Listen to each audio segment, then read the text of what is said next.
I have discussed with coordinator as statistics is a very long course and it was offered to you and none of you has joined that course.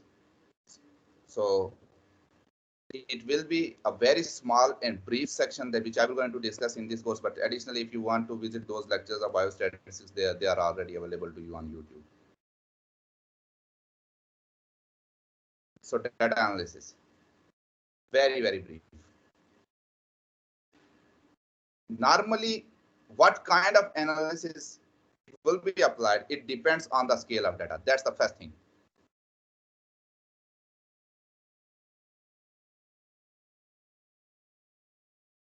By default, you have 4 scales that can accommodate every information in this universe. One is the nominal scale, other one is the ordinal scale.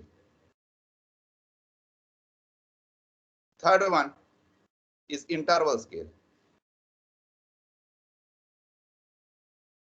And the fourth one is ratio scale.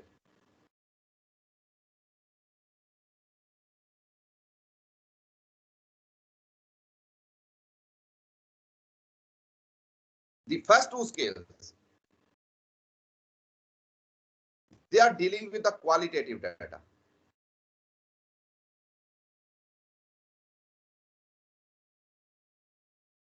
While other 2 scales, they are about the quantitative data.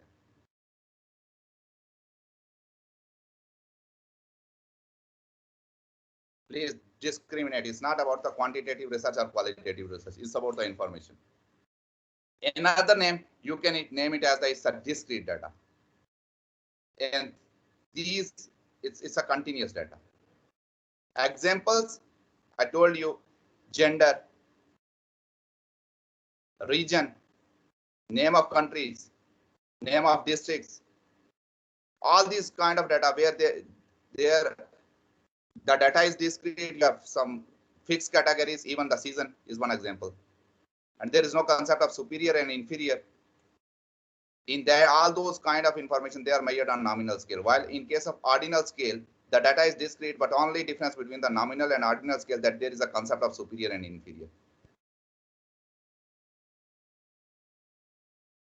As your grades, as far as your grades are concerned, A, B, C, D, so data is discrete. It's not continuous. But there is concept of superior and inferior. People who scored A grade, they are not equal to D or F grade. Interval scale and the ratio scale, they are dealing with continuous data set. As they are dealing with a continuous data set, so first thing that they can take any value.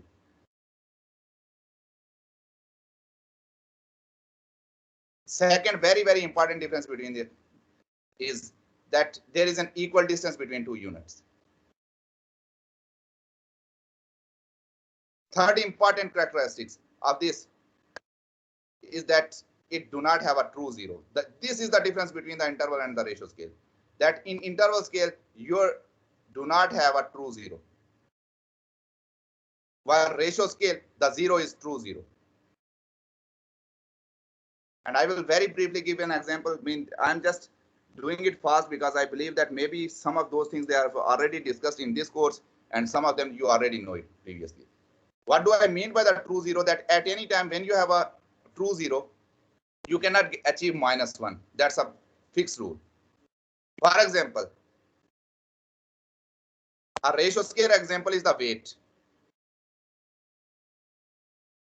Let's suppose if you want to just measure the weight of anything, let's suppose sugar, rice, it can be anything. And if you do not introduce any rice to that machine, in that case, it will give you a zero value and that will be true zero. But you will not going to see anything like -1 in your entire life. Let's suppose another example is the distance. So the distance between 2 objects is a continuous data, so it can be anything. And eventually at one time when it's zero distance, that zero is true zero, means that object is exactly on that spot. And you cannot get any minus value, that -1 distance. It's impossible. Another example is the time. What do I mean by this? That how much time it takes to reach to a specific path? 1 hour, 2 hour, 3 hour, and eventually once you reaches to the zero, you cannot have -1 because that zero is 2. So these are all examples from the ratio scale. Interval scale, one very prominent example is the temperature. And normally it is measured on Celsius scale or Fahrenheit scale. And you have frequently seen that even on Celsius scale, you go to the zero. And when during the winter, when the Celsius scale is telling that it's zero, that does not mean it's a complete absence of heat. If it would be a complete absence of heat, that means it could not achieve -1. That means even although my scale is showing 0 Celsius, still there is some heat. That's why you can achieve -1 degree Celsius, -2 degrees Celsius, and even in my country, we can achieve -18 degrees Celsius. That means the zero that is mentioned on this scale, everything else is very much perfect, but that zero is not true zero. When you have nominal and the ordinal scale, the only descriptive, as far as the statistics is concerned, data analysis is concerned, it has two main components. When you need to do the statistics, it deals with only two things. One is the descriptive statistics, and other one is the inferential statistics. Gentlemen, my voice is clear. Raisa, can you hear me properly? Yes, sir. Yes, Because sir. I'm Properly so only. Okay, thank you. Thank you very much. So as far as the statistics is the branch of science that deals with the collection of data,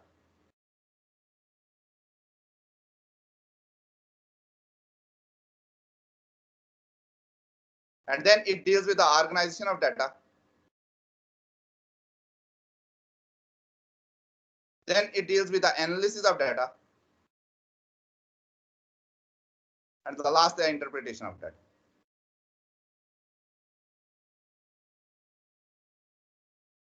So once you conduct any research, what you will have is the data. And once you have the data, I mean, whether you have conducted a survey or you have carried out an experiment in a lab, does not make any difference. At the end, what you will going to get is the data. And once you have the data, you need statistics to help you. You have to involve the statistics when you will collect the data. It's all about the statistics when you organize the data. It's all about the statistics when you analyze the data, and it's all about the statistics when you interpret the data. Data is any information, because at the end of your research, what you will going to get is the data. And after the interpretation, it's all about the presentation of data.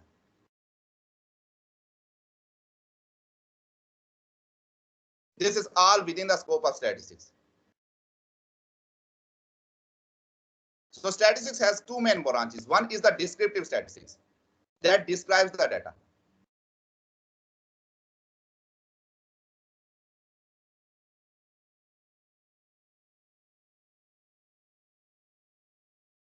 So what do you mean by the description?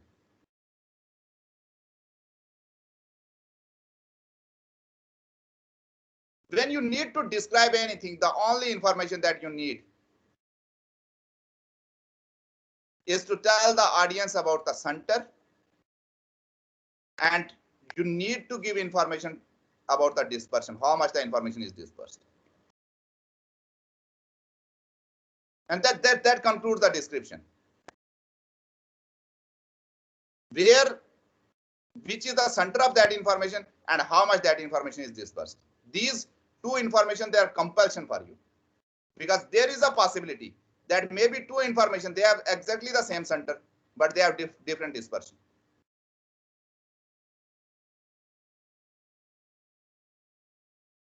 So that is one way, and that's how we describe the data set. Descriptive statistics. Now related to the scales, and listen to me very, very carefully. One is the nominal scale, and other one is the ordinal scale. They are the discrete scales.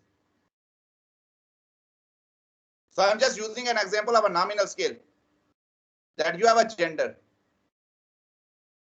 and in your data set you have male subjects and you have female subjects.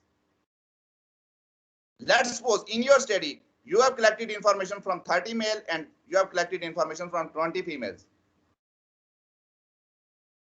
How you are going to describe that information?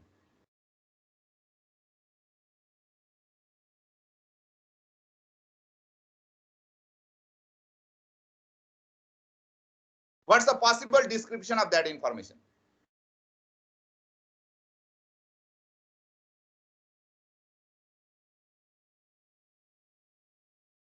Just feel free. What's the possible description of that information?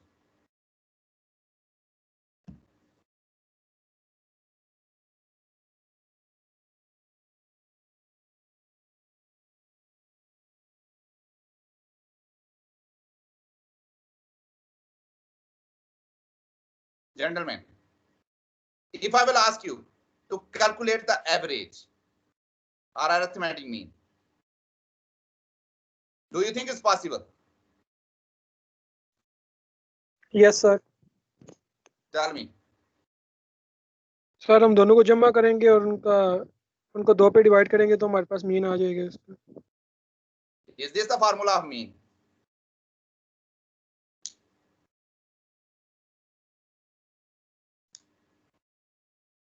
Yes, sir. Mean.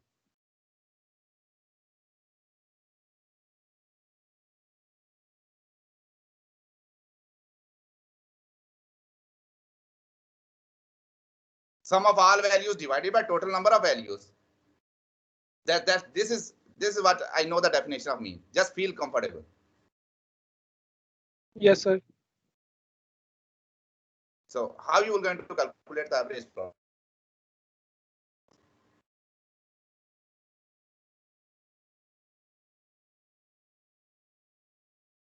You divided by 2.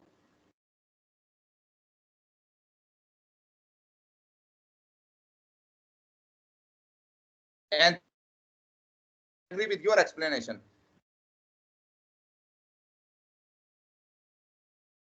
That explanation, but still why it's indicating me poor network quality. Can you hear my voice? Gentlemen, can you hear me? Sir distortion है बहुत ज़्यादा, आवाज़ बहुत ज़्यादा cut cut के आ रही है. It's indicating me it's poor network. We need to wait for a couple of minutes. Is it okay now? Yes, sir. अब ओके है. Thank you. There is some internet down, so accept my apologies for this. So if I agree with your explanation that once I am going to add them, I will get a sum of 50, and if I am going to divide it by 2, I will 25. Do you think it's average?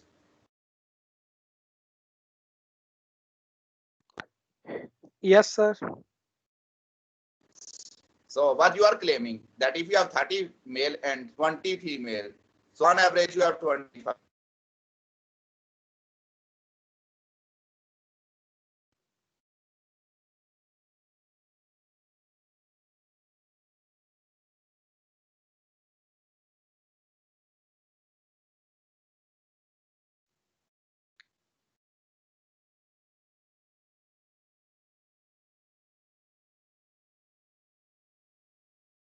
Gentlemen, just feel free.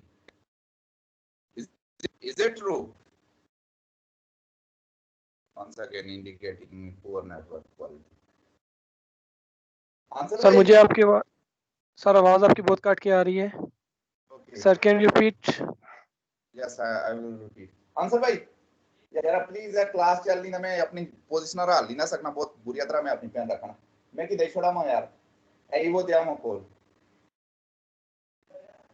Evo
Can you hear me properly now?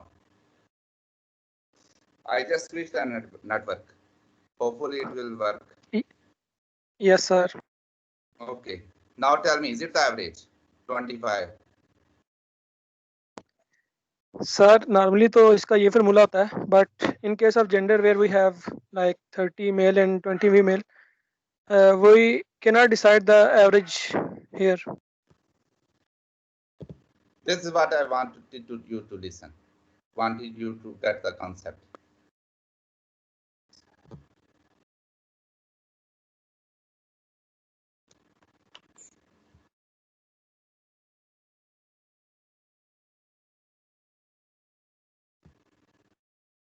So with nominal scale, it's not possible to calculate the average.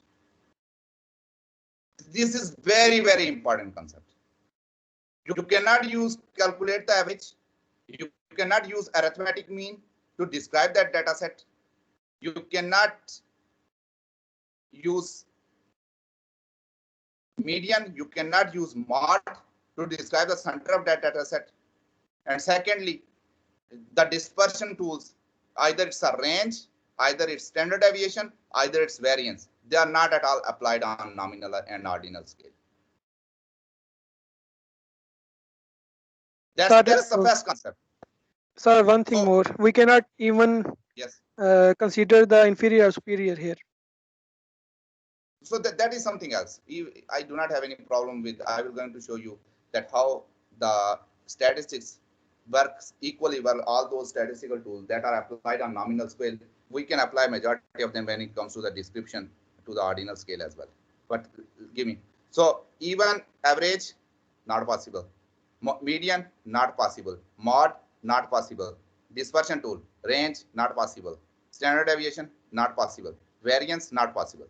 So the only tool that is used for the description of data that is measured on at any time, when you have only the data that is measured on nominal scale or the ordinal scale, the only tool that can be used to measure the dispersion is the proportions.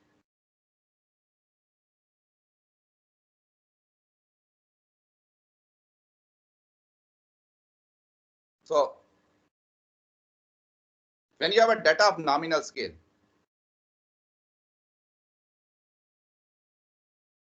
female, they are 20.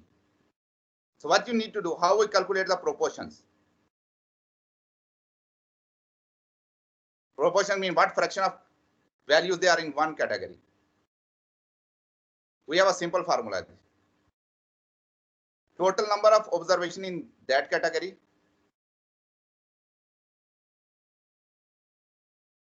divided by grand total. That's very simple.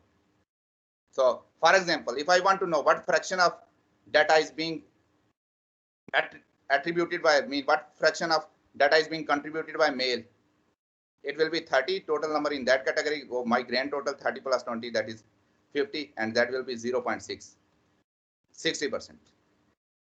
So at any time when you have a data on nominal scale, the only description possible is to describe it through proportions.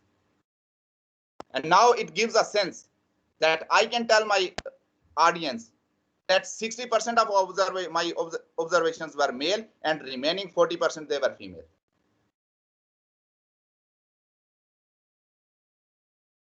No average, no mean, no median, no mode, no range, no standard deviation, no dispersion. Only descriptive statistics that describes the nominal, only descriptive statistics that describes the nominal scale and the ordinal scale is only and only proportions.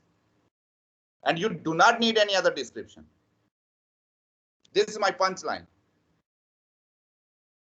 When you look at the ordinal scale data, for example, in any class, for example, I have a disease, and in that disease, I have 3 categories: severe infection, moderate infection, and then I have light infection. So let's suppose I have 35. I will make it somewhere very simple to make it. Let's suppose I have 40 severely infected people, and then I have 20 that are moderately infected, and another 40 that has light infection. So at any time when I need to describe that data set, I have to describe it through proportions. 40 divided by 100, my grand total is 100, that is 0.4, that relates to the 40%. So I would say that 40% of my cases, they have severe infection, 20% of my cases have moderate infection, and the remaining 40%, they have the light infection. And this is all descriptive statistics of nominal as well as the ordinal data. And I used an example of nominal scale as well as the ordinal scale. Do you have any confusion? Do you have any question regarding this? Just feel comfortable and ask. Is it absolutely clear? Yes, sir, clear. So just open your mind. Do not confuse yourself. So when you will going to just try to understand on a very broad scale, things will become very easy and they will be very clear. That nominal scale and ordinal scale data, the only descriptive I need is to tell them through proportions. And now we're going to move on to other two scales. One is the interval scale and the last one is the ratio scale. Interval scale example, temperature Celsius, and only difference is true, 0. And ratio scale, weight, height, distance. These are all examples of interval and ratio scale. Age. These are all examples of interval and ratio scale.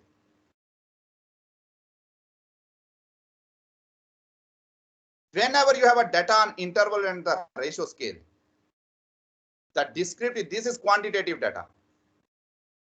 The descriptive statistics involve two things. One is information regarding the center and other one is the dispersion.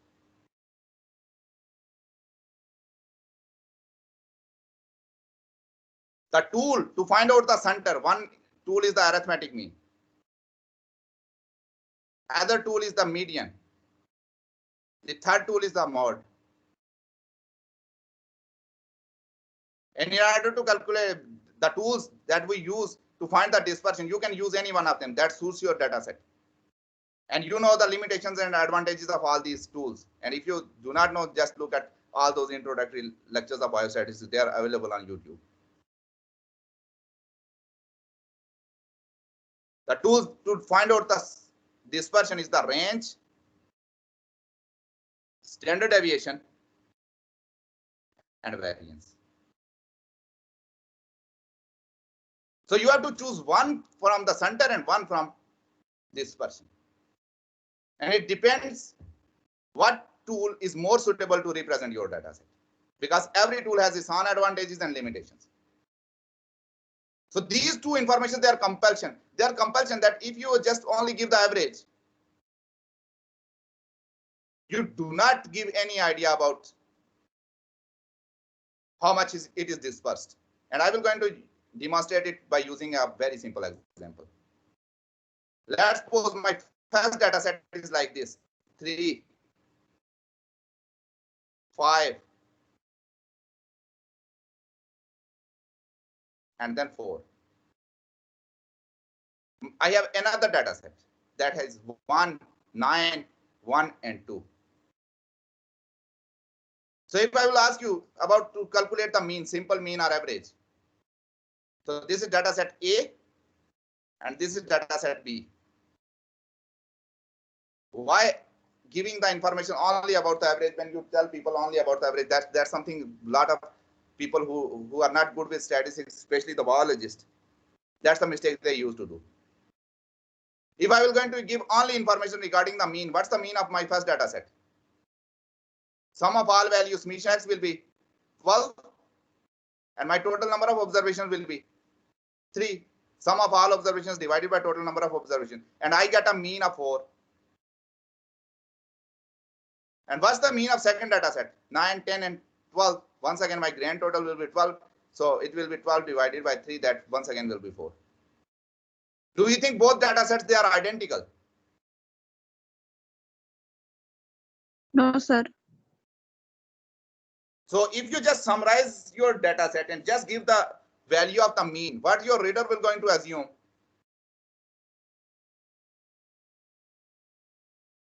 Sir mean से data set दोनों same लग रहे हैं. The reader will going to assume that they are both identical, but they are not identical. They are different. Yes, sir. That means when you will going to use only the center to describe your data set, in that case, you create ambiguity. You have not completely provided the information regarding your data set. And the reader will be confused and maybe he got misdirected. Let's suppose if this is the data of two different medicines, one is a highly consistent medicine and another one is not reliable at all. It may give recovery in 1 day and it may give recovery in 9 days. While other drug is more or less consistent, it gives recovery within 3 to 5 days. And both drugs, they are not equal. But when you tell only the center, the reader will going to get the information that, okay, both drugs, they are equal. And that is exactly opposite of reality. So if you tell your reader only about the center, either telling mean, either telling median through telling the center through median, or telling the center through mode, you give incomplete information to your reader. So it's your responsibility to give the complete picture of your research. So you have to represent it. You have to describe your data set through center as well as the dispersion. And maybe you have read the article that they normally write it something like this, that the mean is 4, and then they will either will going to write on the standard deviation or variance that plus minus variance is 3 or 2. That variance, that standard deviation is the dispersion and this is the center.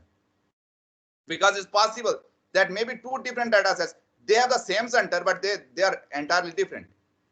But it's impossible that a two different data set has the same center and same dispersion. No, it's not possible anywhere. If they have the same center and same dispersion, that means that those data sets, they are identical. So at any time, when you need to describe your data set, describe it in this way, that you have to give the information regarding the center. So the center information can be given through arithmetic mean, can be given through median, can be given through mod. And then you need to give the information regarding the dispersion. That dispersion can be mentioned as range, standard deviation, and variance. You can choose any one of them. How to calculate the range, how to calculate the what is standard deviation, variance, range, those all lectures, they are available online on the portal of Department of Zoology Must.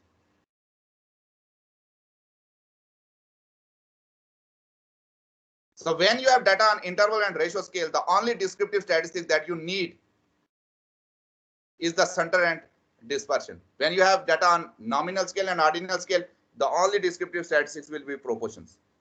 And then you can decorate your presentation either through graphs, either through charts, either through diagrams, does not make any difference. Bar chart, pie chart, all those stuff.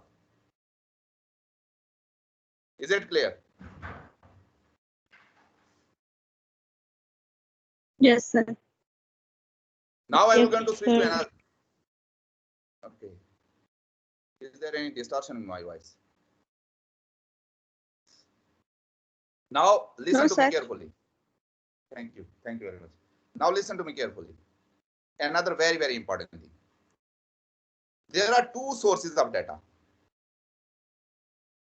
Either you have collected data from population, although it's very, very rare, or you have collected data from sample.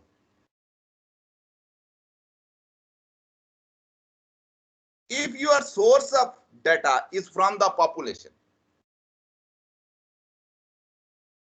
another punchline, listen to me carefully. If your data source is population, the only statistics you need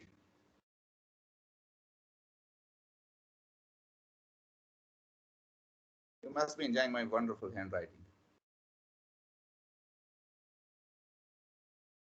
The only statistics you sir need आपकी is आवाज the clear नहीं आ रही.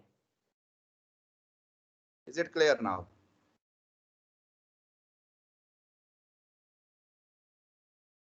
Is it clear now? Please confirm me so that I can continue.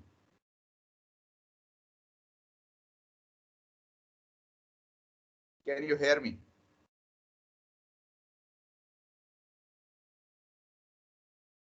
Yes sir, हमें तो आ रही है. Is it clear to everyone else? Sir Yes, हमें तो ठीक sir. आ रही है. Okay, in that case, lady, you have some internet connection issues like me. So accept my apologies, I cannot do anything for you. So if you have a data source that is from the population, the only statistics you need is descriptive statistics.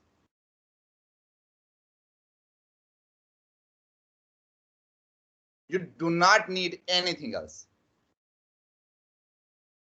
The entire statistics for the population data source is all descriptive statistics.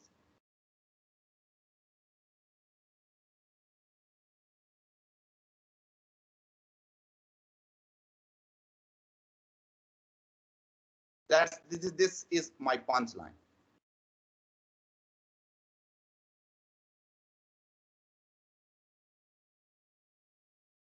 When you have nominal scale or ordinal scale, tell the reader about the proportions and that's all. And then you can present it through diagrams and the charts. When you have data on interval scale, ratio scale, just tell the center and dispersion, that's all. If there would not be any sample, concept of sample, the statistics would be the most simplest branch of science. That includes only one chapter with three concepts: proportions, central tendency that is either measured to mean, median, or mode, and then dispersion measured to range, standard deviation, and variance.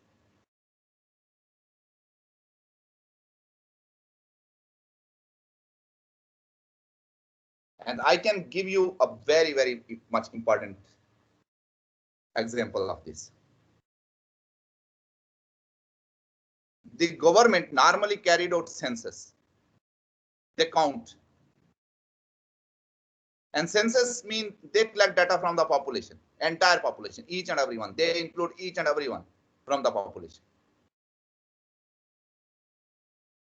And once they have carried out the census, then they summarize the data set. And once they summarize, they just describe the data in the form of just descriptive statistics that, okay, that fraction of population are male and that fraction of population are female. That fraction of population are children, that fraction of population are adults. That's all. That fraction of the population, they are from elite class. That fraction of population, they are in middle class. That fraction of population, they are in lower class. They do not carry out any statistical analysis for this, any further inferential statistics. They do not carry out any chi-square test. They do not do any t-test. They do not do any f-test.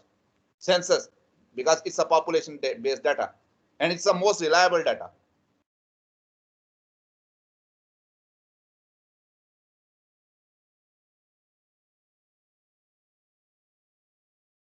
No inferential statistics when you have a data from population. Although collecting a data from population is a very, very rare because population is a very large identity. Normally, it's possible to have a very small population considering some really endangered species. So in that case, you have only few individuals left. In that case, you can just collect information from each and every one.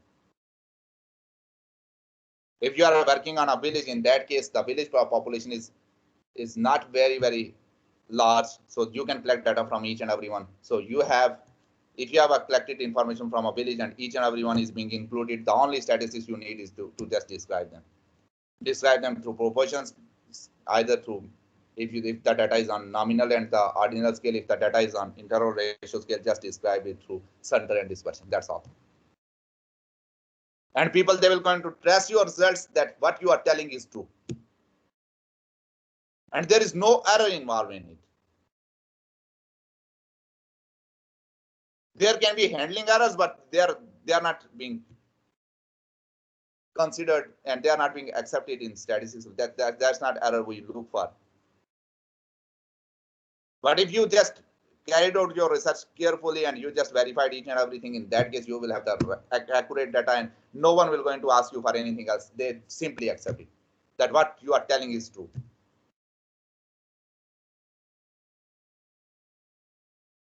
But having a data from population is something very, very rare. Because the population is most of the time it's a very large thing. So as you cannot collect data, so it's a limitation by you that you cannot collect data from each and everyone. But at the same time, you need to answer questions. Once again, all those people who were not enrolled in my course during masters, they need to listen this statement very, very carefully.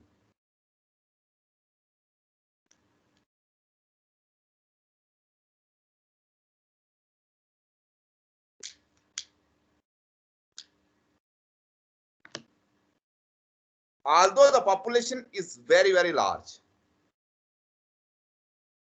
but still people ask questions about the population. And they want to know about the population.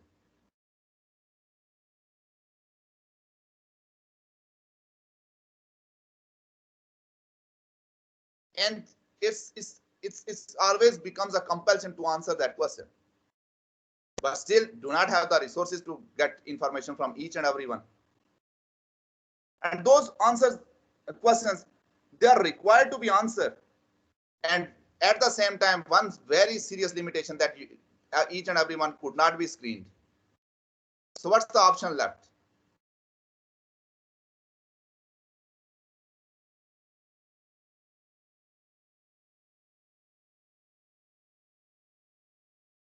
Even at present, over health authorities, they are very, very serious to know what's the prevalence of coronavirus in this population.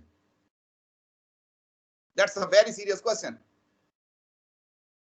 And everyone wants to know about the population. They're not interested in any sample. They want to know about the population, that what fraction of Pakistan population is infected with coronavirus.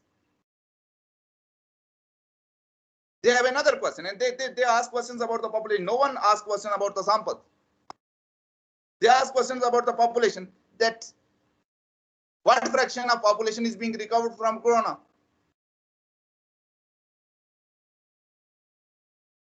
What fraction of the population is at risk of corona? These are serious questions. And do you think our health system has the resources to screen each and everyone in the population?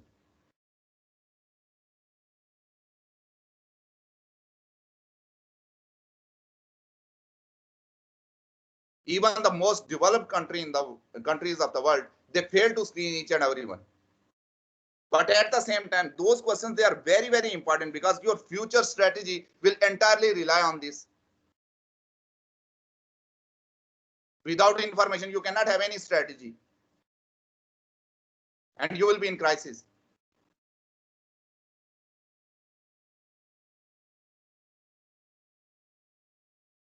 But at the same time, you need to give information about the population. There is no concept of sample.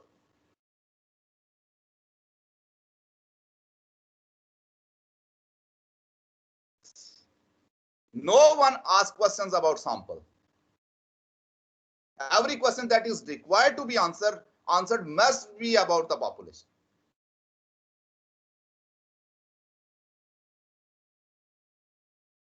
And the public, they always ask questions about population. At the same time, you do not have access to the entire population. You do not have the resources to screen each and everyone. But still, it's compulsion for you to answer that question. So people, they came up with a solution, that they said, okay, if we cannot screen the population, we can use the sample.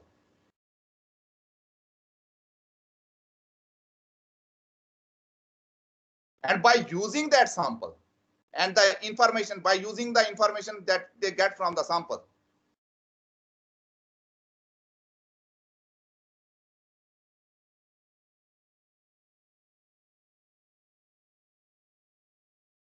They make decisions about the population.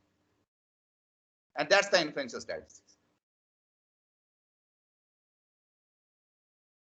They decide about population.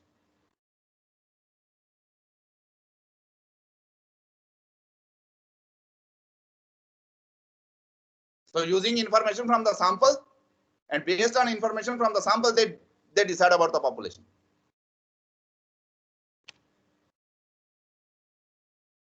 And statistics, that's why I have two main branches. Discuss written somewhere. One is the descriptive statistics and other one is the inferential statistics. Inferential statistics is all about the sample.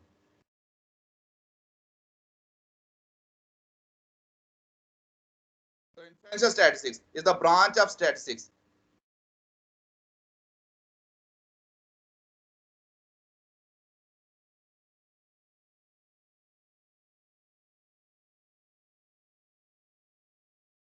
that uses information from sample,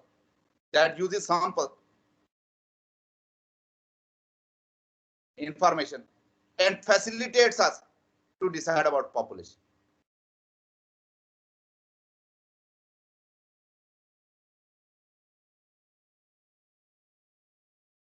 Is it clear?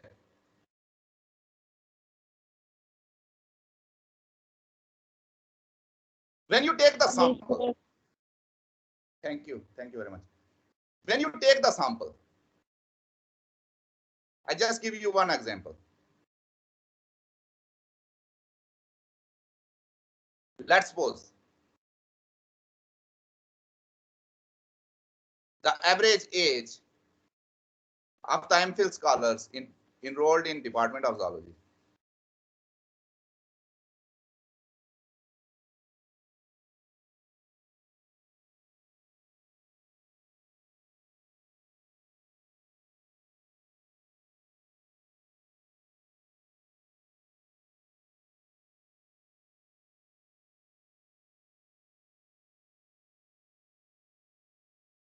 So although it's a very, very small population, I can collect data from each and every one.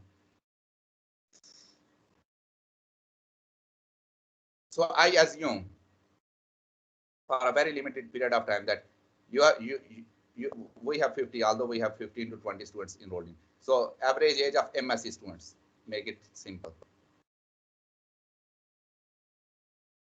Enrolled in Department of Zoology. People, they want to know this. Know about the average age of MSc students enrolled in Department of Zoology, Mirpur University of Science and Technology. And let's suppose I collect the data of each and every one. All 50 people. And I get an average age of 21 years.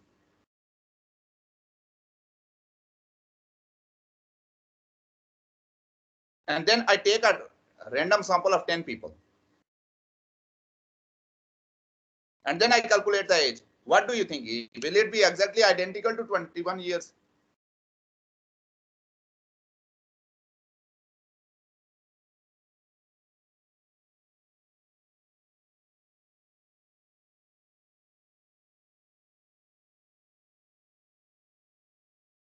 Sir second example क्या बताया आपने, वो समझ नहीं आई, repeat कर दें.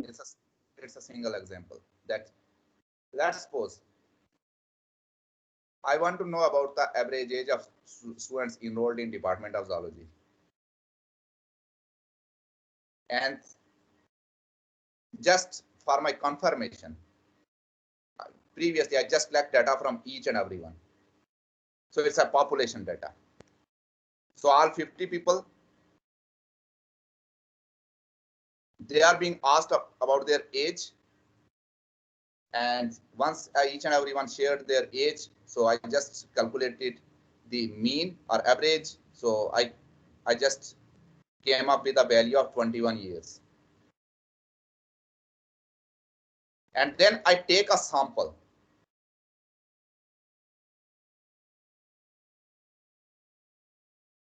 And I take a sample of 10 students. Randomly 10 students. What do you think? will their average age will be exactly 21 years?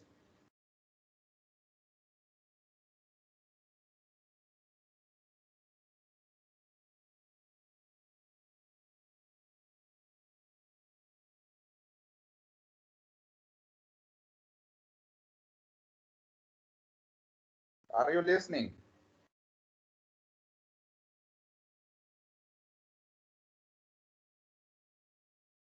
Can you hear my voice?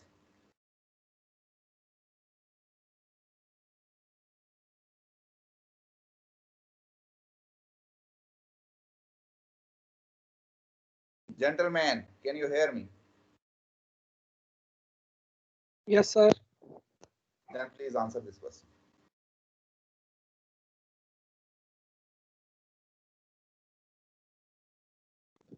Sir, kindly repeat kar the question. Let's suppose I'm interested to know about the average age of MSc students enrolled in Department of Zoology. And I just collected the data. First, I just collected for my verification. I collected the data from each and every one, 50, all people. And I get a value of 21 years, average age. And then I take a random sample of 10 students. What do you think? Will their average age will be exactly Sir, identical to 20? Sir exactly शायद ना हो लेकिन ये exactly के बहुत close होगी. How you are sure that it will be so close to that 21 year? And how you are sure that it will not be exactly 21 year?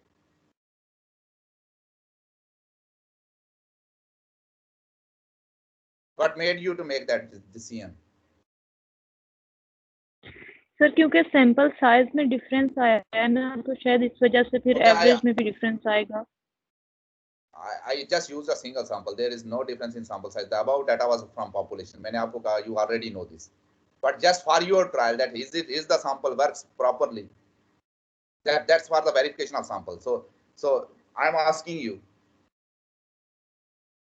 that do you think when I take random sample of 10 people, what do you think? Their average will be identical to the 21 year or it will be different? And a gentleman explained that it will be very close to 21. And I am asking that what made you decide that it will, how you are sure that it will be very close to 21? Sir हमारा data randomly होगा ना. Okay, then still what will going to happen? सो अगर हम randomly data collect कर रहे हैं तो more chances है कि हमारा जो रिजल्ट आएगा वो मोर क्लोजली एग्जैक्टली तो शायद ना हो लेकिन शायद बहुत ज़्यादा क्लोज हो उसके.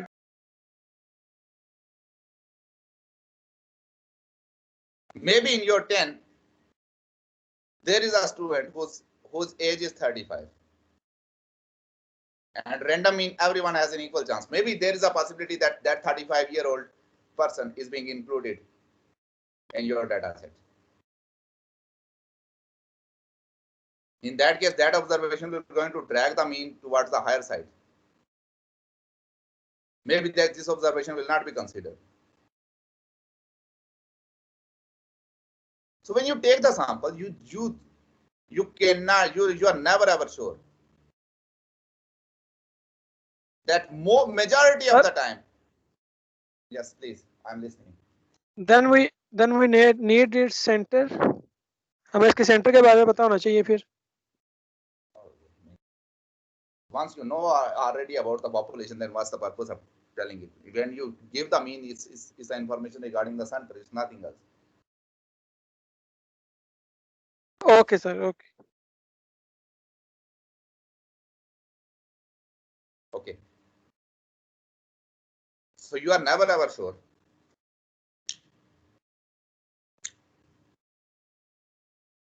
Once you take the sample, you are never ever sure, even if you take absolutely random sample, that whether this will be exactly population mean, identical to the population mean. Although it's very rare that the population mean is exactly identical. That needs a miracle, but still possible. Maybe it's higher than the population mean, Maybe it's lower than the population mean.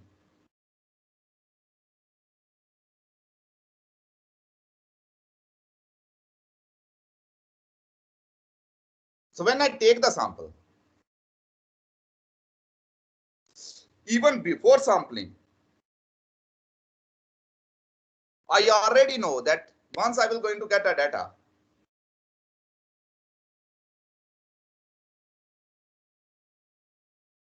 and I will going to get some descriptive statistics of the sample. That descriptive statistics will be different from population. Even before conducting a survey, I already know this. That it will be different, very, very rare. I told you it should be a miracle that my sample mean exactly falls on population mean. It's very, very rare. And even before conducting any survey, I already know that maybe I will going to get a sample that mean is higher than the population. Maybe I will going to maybe my sample mean is lower than the population mean. Maybe my sample mean is higher than the population mean. Maybe in very rare situation, my population mean is identical to the my sample mean is identical to the population mean.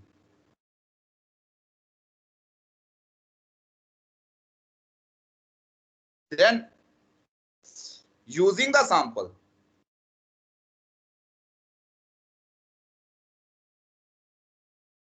how you can generalize it to the entire population? Because there is an error involved in it. At any time, when you take the sample, there is always an error. And that is not an error of calculation. Please, if you do some wrong calculations, that the entire burden is on you, not on statistics. Statistics do not tolerate the calculation errors. So that burden is on you. So it's your responsibility to take every reading very, very much precisely so that you do not have any error. But still, if you take every reading accurately, still there will be error. Because the population mean is different from the sample mean.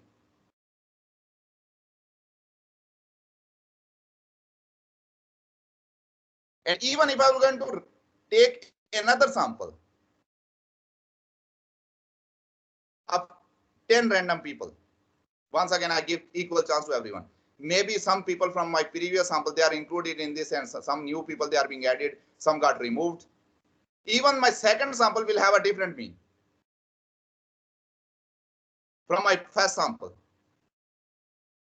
And if I am going to take the third sample, there is always a possibility that I will going to get a mean that is different from sample 1, sample 2, and sample 3.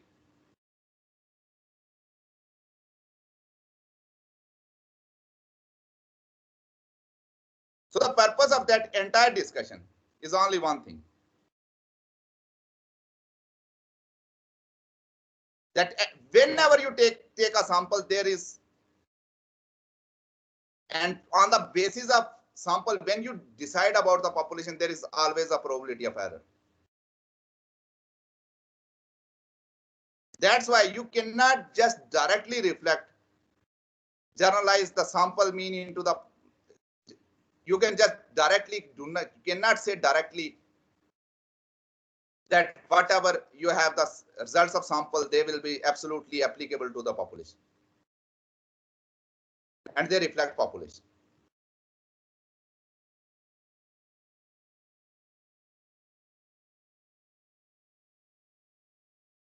And inferential statistics facilitates you. Let me create a new slide.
And inferential statistics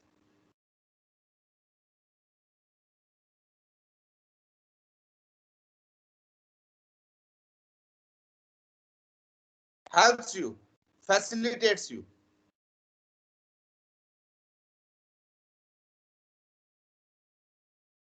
to make that decision.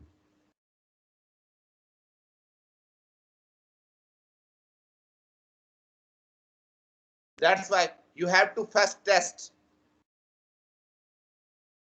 before making any decision about the population.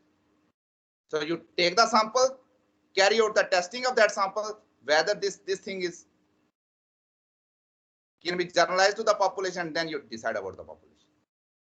And that's the role of statistical testing, inferential statistics. That's why in the inferential statistics, you have stuff like this.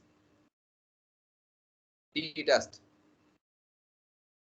You have stuff like this, F-test. You have stuff like ANOVA.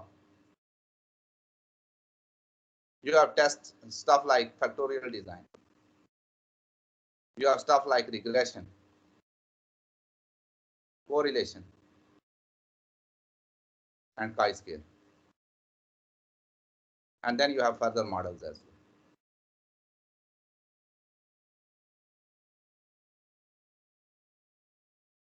And these are all hypothesis testing tools to test your hypothesis.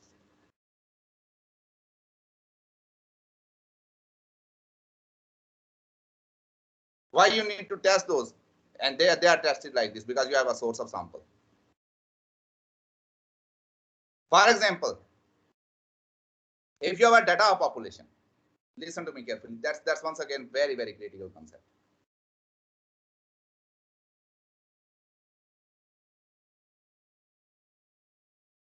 That if you want to test the association of disease with gender,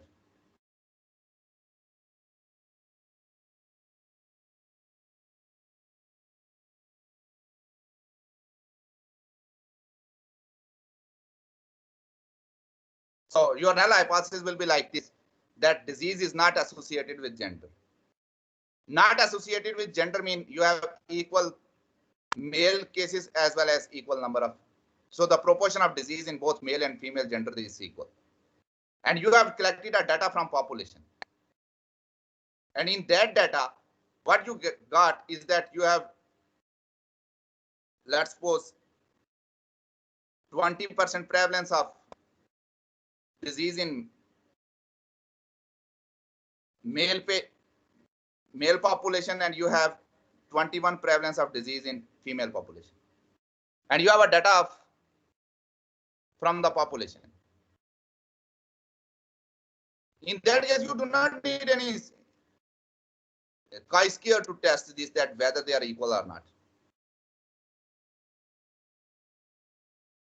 Because you have a data of population and you do not need any chi-square. It's already understood that it's 21 and it's 20, so that they are not equal. And you can make that decision with confidence that, okay, they are not equal. If something is 19 and something is 20, still you can claim that they are not equal. And if you get a data exactly 20%, in that case, you can claim with certainty it's equal. That's a very simple story if you have data of population. Because what you are telling is reality.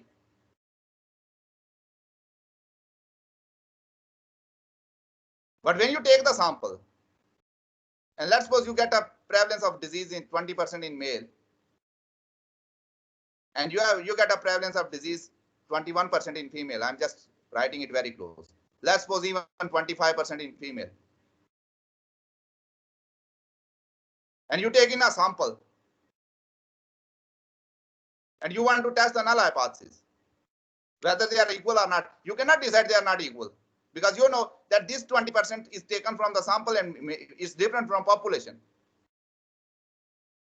And that 25% is calculated from sample, and maybe there is always a possibility that it's different from population. So you need statistical testing to make that decision, whether they are equal or not. Here the sample size comes to the play. Here you will going to decide about how much error you are ready to tolerate, because even after once you make a decision, there is always an error, possibility of error, because you cannot eliminate an error in sample when you take the sample. So you need to test it through chi-square when you take the sample, but you do not need that testing when you have a data from the population.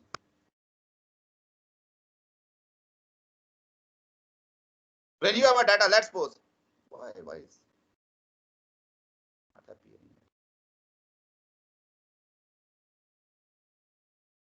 Is it clear? Let's suppose if I'm interested to know about the average age, average mean body weight. Let's suppose it's 45, and I have a data of population, and I want to know whether it's 45 or not. So my null hypothesis will be average weight is equal to 45 kilograms, and my alternate hypothesis is that it's not equal to 45 kilograms. And if I have a data population and I get a value of 46, I will, with conclusive evidence, I will say it's not equal to 46.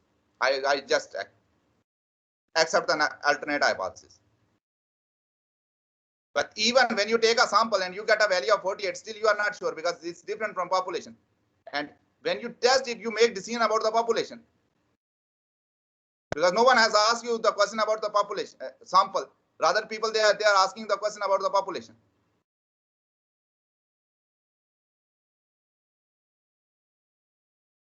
So even at 48, you cannot decide. You have to test it, and you have to test it if it is a single mean against a fixed value. You have to test it through t-test.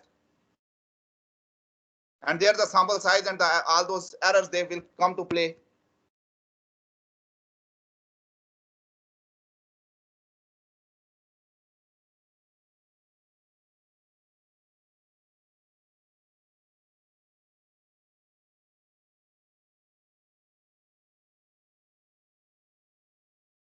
Is it clear? Yes, sir. Do you have any question regarding this? Now we're going to switch to a new slide.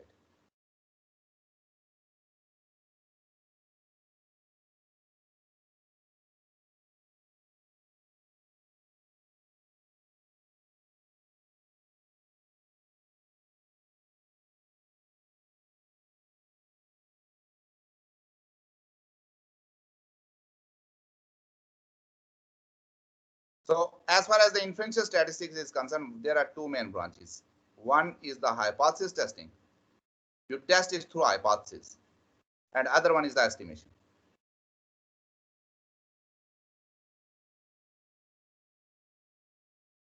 So when you directly use the sample mean to represent the population, in that case, Sir, it's a excuse point me. estimation. Yeah, sir ये second वाली कौन सी लिखी है? estimation. I'm not good Thank you, sir. writing with this. estimation. Estimation. So the estimation, normally we have two types of estimation. One is point estimation. Let's suppose I get a sample mean of 25, and I will just write it directly that sample, what I estimate about the population, that the estimated mean weight or age is 25. But everyone knows that there is an error linked to it. But people, they do not know with this point estimation that how much error is there.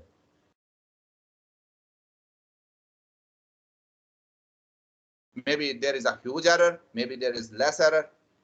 So another option you have when you estimate, because on the basis of sample you can estimate. So another estimate is way is the interval estimation. You estimate like this, that my sample mean was 25, and then you write down plus minus 3. That means there is a 3-unit error possible on the higher side, and the 3-unit error that is possible on lower side. What does this mean? That my sample mean is 25, but in the population mean will be between 22 and 28. And that's the interval estimation. So when you estimate, it's more useful to give the interval estimation rather than the point estimation, because with point estimation, no one has any clue about the But with interval estimation, you are sure that you give. Excuse me, sir. Yes. Daddy, I am listening. Please feel free to ask.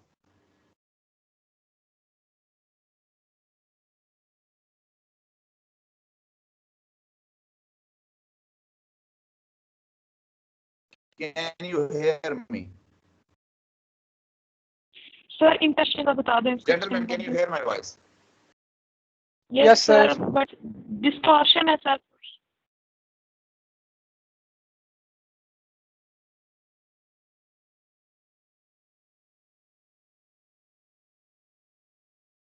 Is it distortion for you? You are. Can anyone else? I have distortion. Gentlemen. Yes, sir, distortion है. Sir अब आपकी आवाज में है distortion. Is it clear now? No, sir. So it's telling me it's a poor or bad network quality.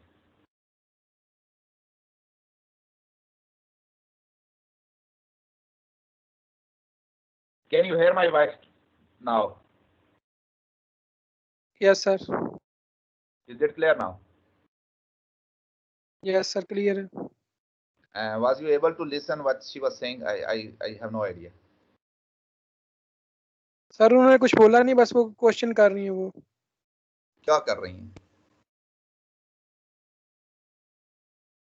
Sir कह रही है कि सेकंड जो आपने बताया उसको समझा दें. What's the second? Is it hypothesis estimation or it's Interval. something like? Interval estimation. Okay.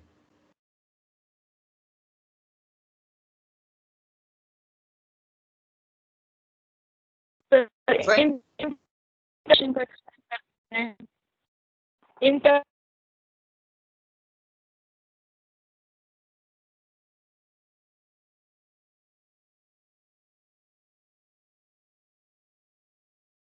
Can anyone else able to hear her voice? What she was saying?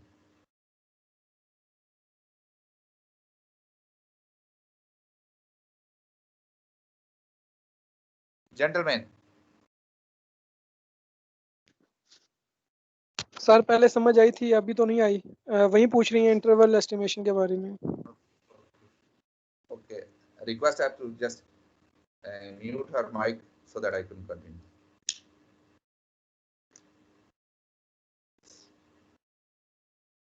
Point estimation is just a blind hit. You just generalize your results, whatever you get from the sample, and you said, okay, this is result, and consider that result for the population. My value is 25 from the sample, so consider it as for the population as well. But everyone knows that there is an error, but with this, no one has any clue how much error is there. Maybe this estimation has huge error, maybe this estimation has less error.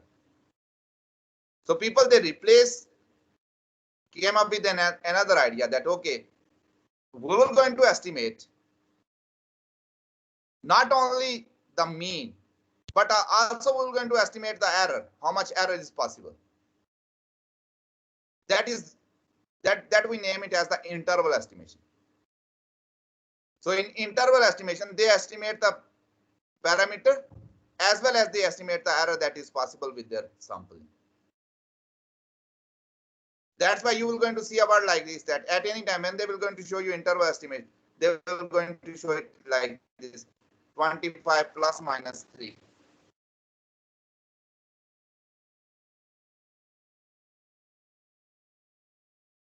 18 plus minus 7. What does this mean? That they are from our sample mean was 18 and we have estimated an error of 7. That we can be away from the population mean by 7 units on the upper side as well as from lower side. So 18 plus minus 7 mean the population mean is somewhere between 11 and 25. 18 minus 7, 11, and 18 plus 7, that is 25. Although what their claim is that although over mean is 18, but the population mean is between 11 and 25. And that's a very useful information. With this, they have less error. So that's quite useful. It's more useful that they are claiming that over mean is 25, but the population mean is somewhere between 22 and 28. Is it clear now?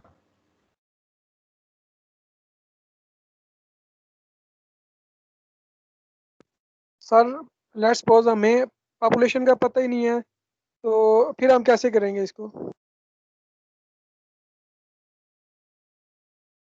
That's a very, very important question. That without knowing the population, how you can calculate the error? Because if we know the population mean, what's the purpose of carrying out that research? Is it true? If we already know the population mean, that's a very, very much critical question, and let me answer this question. But before answering that question, I will ask you a question.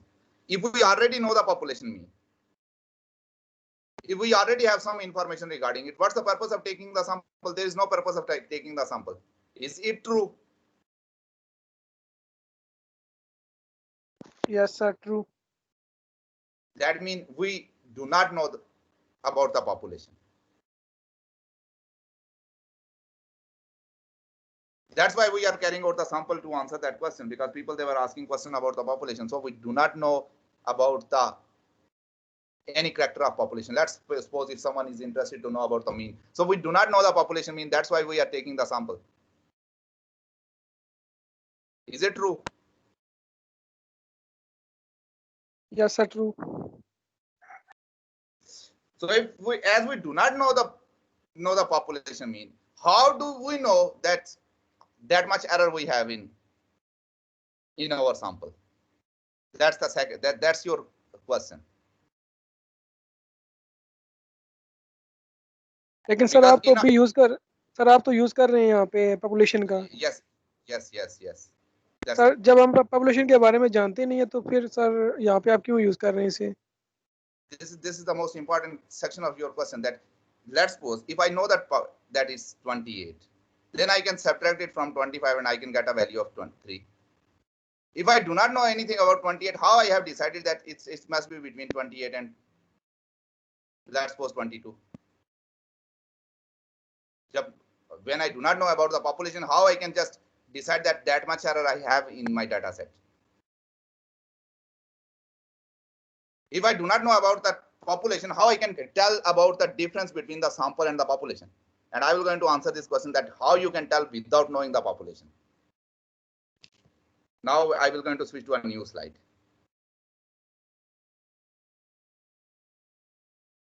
First, we're going to decide about a character, and then I will tell you how we can decide.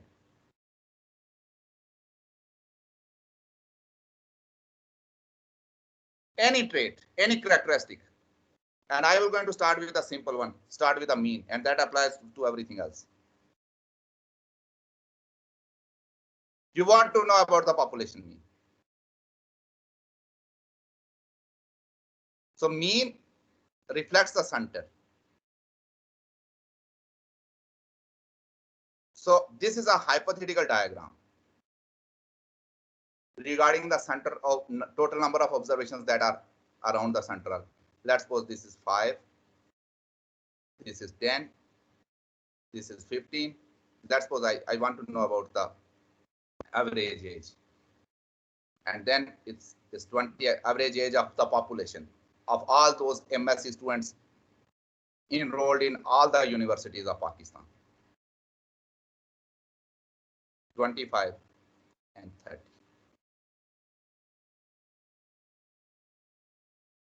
And then I have 35 and 40. So along the x-axis, I have age.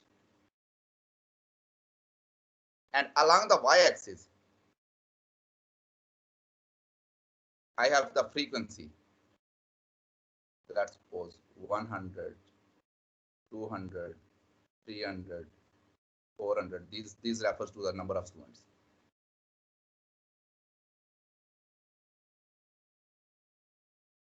Maybe there are thousands of students that are enrolled in all the universities of this country. So that's the frequency. And here, so that's the chart.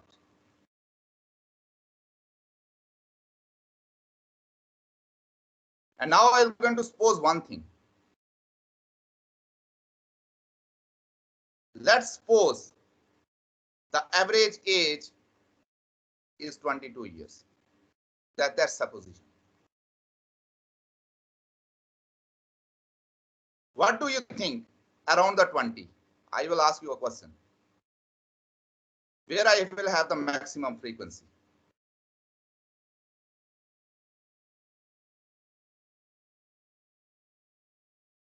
That's a very, very simple question.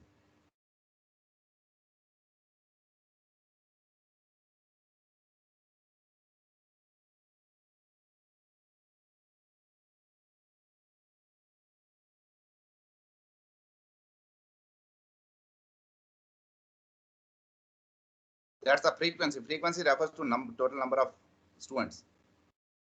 Although at 16 or 10 it's not possible, it will be 0. Below 15 it will be almost 0. Very close to 0. Let me rub it to make it more clear. Just want to look for find an eraser.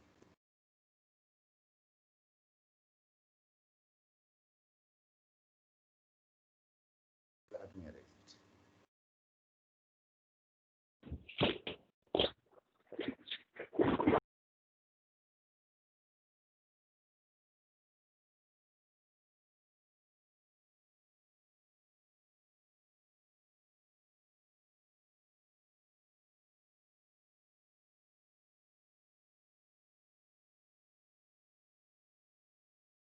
So that will be something like this. So it will be like this. Even before starting that, I just used an example to be supposed. So just listen to me carefully. I suppose it at 22. What do you think? That why the mean is 22?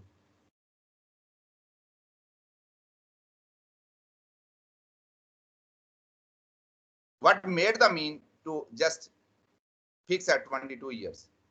What was the reason that mean was 22? I just pose it. If the mean is 22, why it could be 22?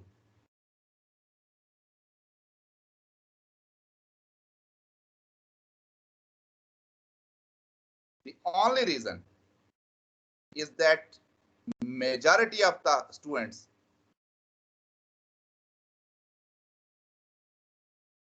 will be either on 22 or close to 22. Do you agree with that explanation? Gentlemen. Yes, sir, I agree. Do you think the 30 mean is possible? Just for example. No, sir. Why 30 is not possible? Because mostly students are 22, are close to 22. They are close to 22, but you will simply say that there will be very few cases of 30 enrolled in master degree program. And those few cases, they do not have that capacity to drag the mean from 22 to 30. Because the mean will going to go there where you have the maximum number of observation. Because it's in the center, and on the center or very close to the center, you have maximum number of observation, and that is reality everywhere. Do you believe in that reality?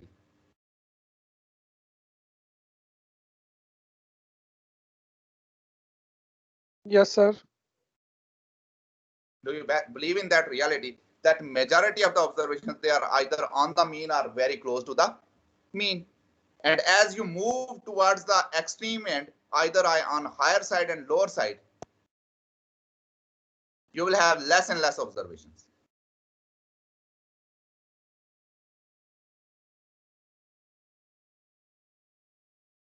Do you believe in that? Yes, sir.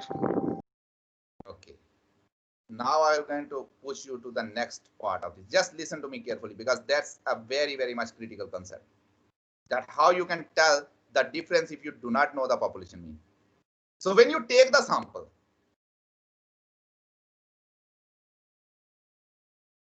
where you have the majority of the samples to be taken, if you give every case an equal chance,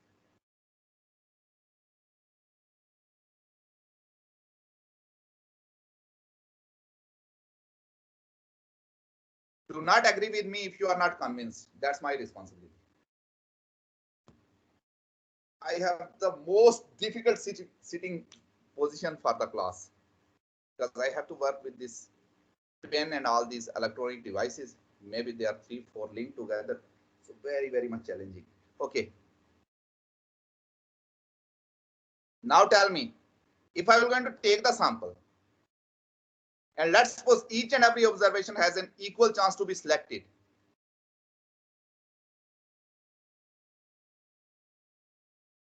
Where I have the maximum chance to get a sample.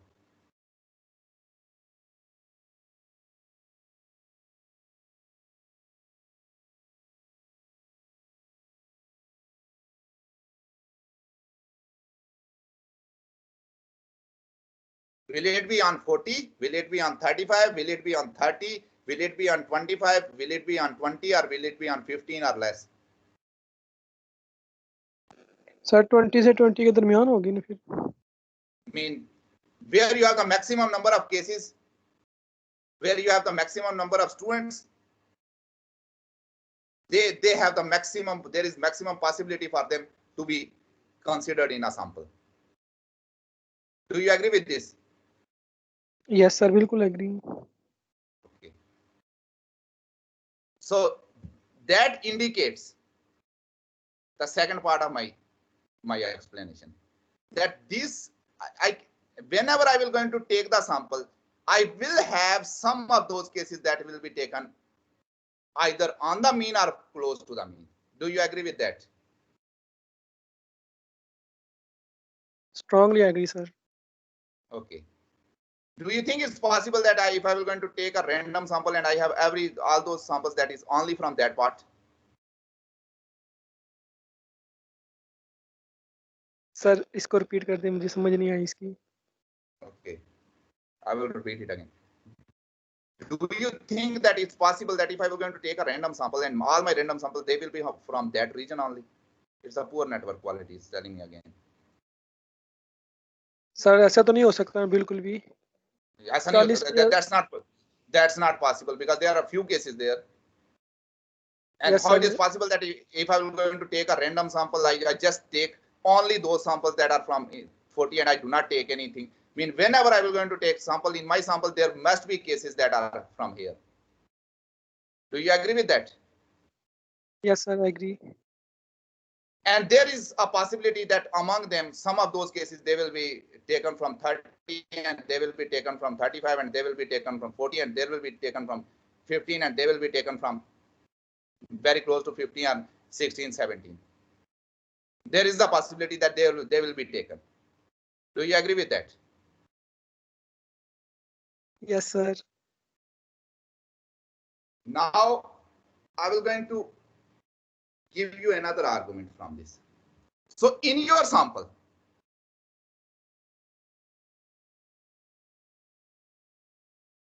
if your sample size is small, let's suppose you have a sample size of 10.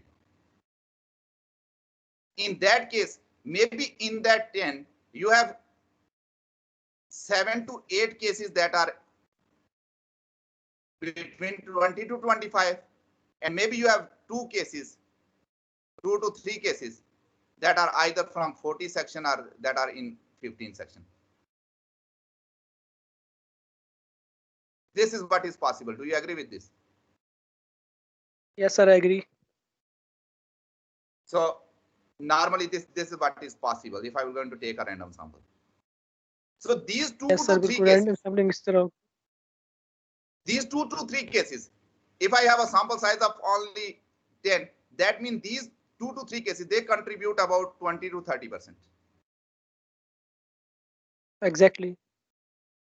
So they can deviate the mean from the population by 20 to 30%. Yes sir, बिल्कुल ऐसा ही है. So in that case, as it's not possible that I do not have any value that is on the mean or close to the mean in my, it's always like mean at any time when I will going to take a random sample, the observation that is on the center or close the center, they must be included in that. And if I have some outliers in it, those outliers, they will have contribution of about 20 to 30%, and they have the possibility to drag the mean towards 20 to 30%. And in that case, once I will have the outlier, I will have more standard deviation. Do you agree with this? Yes sir, I agree. My standard deviation will increase because there will be cases that are on the mean in your data set. You cannot ignore them because they are majority. That's why mean is there. At any position you have the majority of the cases, the mean is always there. Because those majority, they will going to push them, they will put their weight on that and eventually drag it towards them. So as those majority of cases, they are compulsion in your, they will be considered in your sample. So at any time when you have taken the outliers, that will going to increase the standard deviation. Do you agree with this? Yes sir, I agree. And if even using a small sample, and if none of those outliers, they were included in the sample, in that case, with a small sample size, you will have a less standard deviation. If none of the cases of 30s and 40s, they will be considered, in that case, your standard deviation will be very low. Is it true? Yes sir, बिल्कुल. Yes sir, बिल्कुल true है. So now I will push myself to the next section of my explanation, because you asked me something that is quite critical. So I cannot answer it in one step. So if they can drag it by 20 to 30%, that means you have outliers there, and the value of your standard deviation of the sample will be high. Do you agree with this? Yes sir, I agree. And let's suppose, and if you do not have the outliers, the value of standard deviation will be low.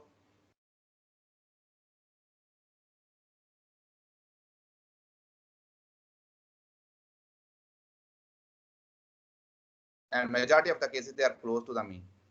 Is it true? Gentlemen, is it true? Yes sir, true. Yes sir. And now you just need to focus on this, that if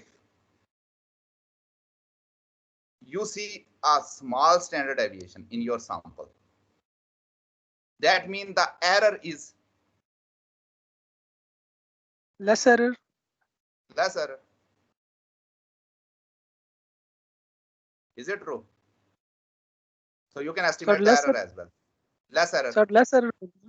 Yes, less error. And if you have huge standard deviation, that is, there is a possibility that you have more error.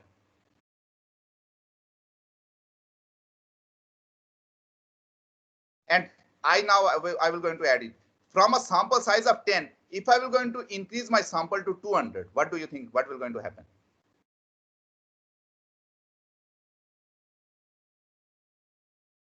Deviation increase हो जाएगी. How the deviation is going to increase? I just asked that I can increase my sample size to 200. Okay. What will going to happen? Sir यहाँ से मुझे समझ नहीं आ रही. In the sample size of 200, do you think those 35 and 40 range, they can be a major segment in that? That's what I. No sir. Sir वो same रहेगा. No, they cannot be same. But they cannot be same. But if I mean exactly sir exactly same नहीं होगा. लेकिन इसका ये मतलब नहीं होगा वो 35 या 40 की तरफ चला जाए या बिल्कुल 15 की तरफ हो जाए, वो इसके आसपास ही रहेगा, 20 तक के आसपास ही रहेगा। In a sample of 200, we can just assume that about 170 to 180 observations, they will be either on the mean or close, they will be close to the mean. And there is a possibility that only 20 to 30 observations, they are outliers. That's maximum possibility. It's not possible that these outliers, they account for 100 observation, and these central values, they will be also 100, because these central values, they are too many. Let's suppose if you have 10,000 students, among them maybe 9,000, they are within the range of 20 to 25, and you have only 1,000 students. So if you take a random sample and your sample size is 200, in that 200, you 170 to 180 observations, they will be either very close to the mean, and remaining 20 to 30, they will be away from the mean. Is it true? Yes sir, बिल्कुल। Now their contribution. So even if I'm just at a higher end, if I will going to say that they will move to 10 to 20, so their contribution will now start to decline. Now they can deviate the mean. If they are only to 10 to 20 observation, and you have 170 to 200 observation on another end, these 10-20 observation, they can drag the mean. They cannot drag it far away, because now you have weight of 170 on another side and 10 to 15 observation on this side. They cannot drag the mean far away from the real value. Rather, they can push it to a very small distance. Do you agree with that? Yes sir, I agree. So they can push the mean to a very small extent. So if I am going to increase my sample size to 1,000, in my sample size of 1,000, there is always a possibility that I will have a 940 to 950, those values that are close to the mean, and my outlier, they cannot be more than 20 to 30 to 40. That's maximum. And those 30-40 observations, it will be more challenging for them to drag a mean that is being created by 940 to 950 observation too far away. Rather their potential got decreased again, and now they cannot push the mean far away from that. Yes sir, बिल्कुल। And in this way, if I keep on increasing the sample size, my error will keep on reducing.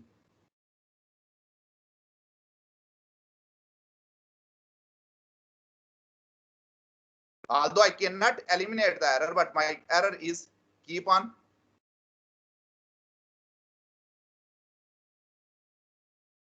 will be reducing with sample size.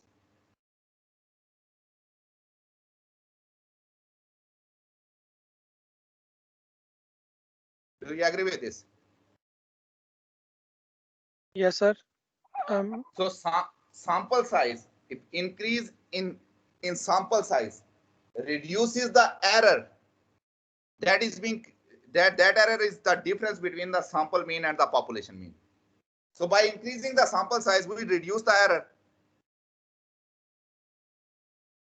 and over sample mean becomes more and more closer to the population mean. Exactly sir. Secondly, when we look at the standard deviation,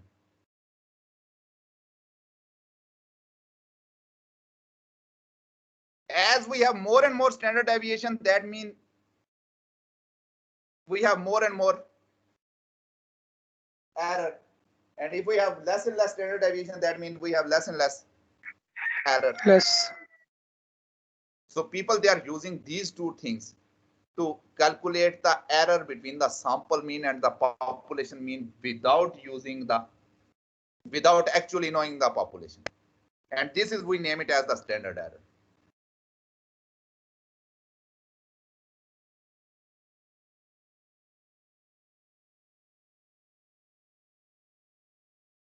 Just push me back.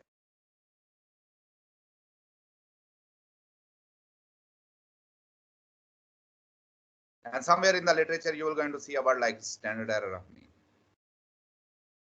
It's the difference between the sample mean and the population mean.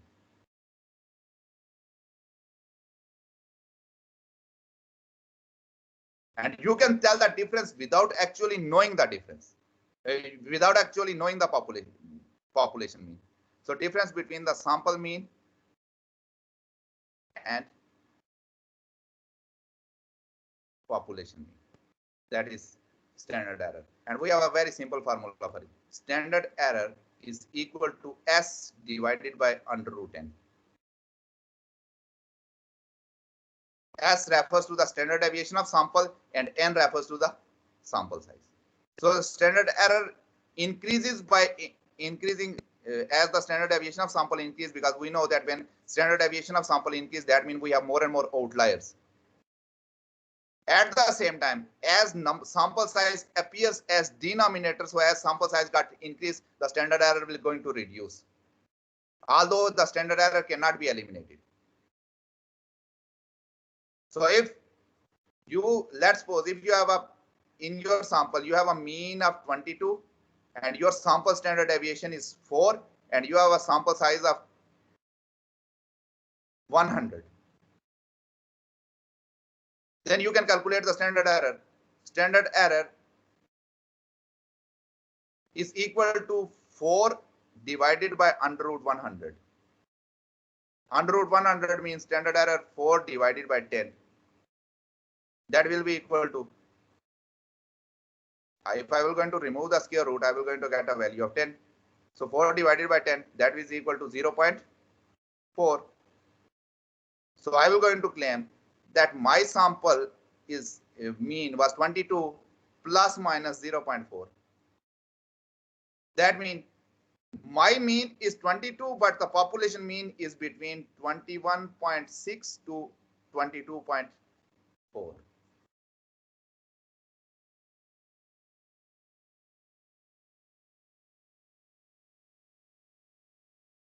This is how we can calculate the error in sample without knowing the population mean. Do you agree with that explanation and understood what I wanted to communicate? Yes, sir, I got it. Is it absolutely clear? Yes, sir, absolutely clear. Now we will move to the next section. Sir आज के लिए इतना काफ़ी है, बाकी कल sir class में आप. Let me check the time. Wait.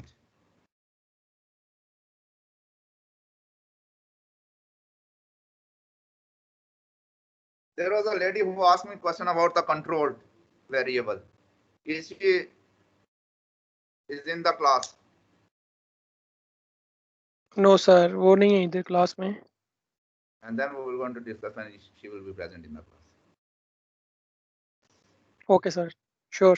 Okay, check what time is it. So we can take a break of 10 minutes and then we can continue for 1 more hour. Is it possible? Just feel free and tell me. I think you people are flexible enough. No sir net issue है बहुत ज़्यादा, please next class में कल से कर लेना. Okay. So if you have any questions, just feel free and ask. Otherwise, I will going to end the meeting in a couple of minutes. Thank you very much for your patience.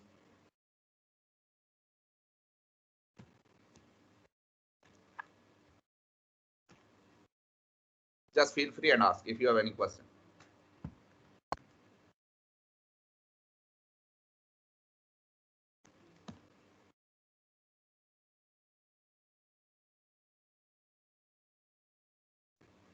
Now I'm going to stop. Sir, no question.